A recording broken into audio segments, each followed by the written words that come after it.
सैयदना Abu Qatada अल अंसारी हैं, वो कहते हैं अन्ना रसूलुल्लाह सल्लल्लाहु अलैहि वसल्लम सुइला अन सौमी यौम अरफा, आपसे अरफा के दिन के रोजे के बारे में पूछा गया तो आपने फरमाया अहतसिबु अलल्लाह अन युकफ्फिर अस्सनत अल्लती क़ब्लह वस्सनत अल्लती बअदह, मैं अल्लाह पर ये उम्मीद करता हूँ कि अल्लाह ताला इस एक रोजे की वजह से रोजा रखने वाले के, मुवाहिद के, मुसलमान बंदे के, अल्लाह ताला उसके एक साल के पिछले और एक साल के आइंदा के गुनाह जो अभी नहीं किए हैं, अल्लाह ताला उसको माफ कर देगा इस रोजे की वजह से।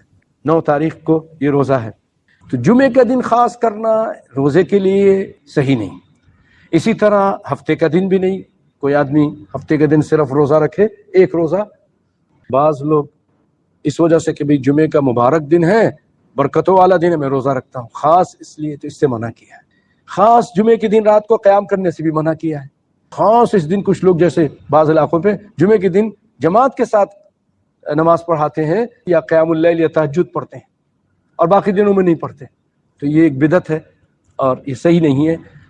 एक रोज़ा उससे पहले आप रख लें, जैसे जुमरात का रख लें, या जुमे का रखें और अकेला जुमे के रखने के बाद हफ्ते का रख लें, या हफ्ता और इतवार का रख लें, आगे पीछे कोई एक रोज़ा उसके साथ रखें तो फिर जायज़ होगा।